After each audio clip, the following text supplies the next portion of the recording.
It was the same things as always, really. It was a very beautiful script. It was very well written.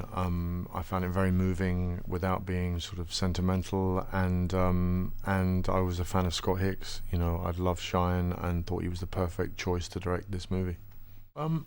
Intimidating only because there is a responsibility to do it well. What you want more than anything when you're doing something based on somebody's life is that they see it and they like it, or they think you've done their life justice in some way.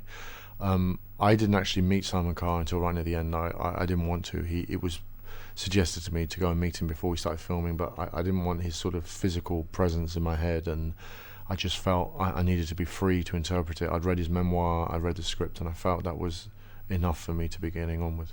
No, I didn't really. I think I think boys and girls are fundamentally very different, and this is very much a boisterous way of parenting. You know, it's a very physical. It's very much a guy's perspective and a guy's way of bringing up a family, really.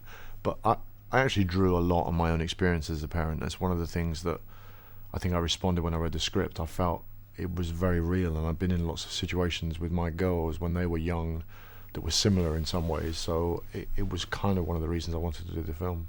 Very, beautiful. The film looks beautiful, and that whole area that the film set in is where I was staying, and was my sort of the drive to set every day was that kind of view. It was really stunningly beautiful, and I had a very good time there.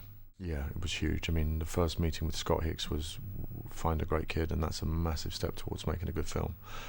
And they looked at literally hundreds and hundreds of kids all over Australia, and then he rang me and said, "I've just seen somebody extraordinary," and he sent me all the tapes, and this kid walked in and sort of really stood out from everybody else. There were some very cute, very charming kids that read for the part and would have been very lovely, but people would have liked in the movie, but he was the real thing. He came in with this very strong attitude. He was literally 6, so he was very sort of raw and immediate and a real character, and you just knew that if you could capture that in the movie, it would help it enormously.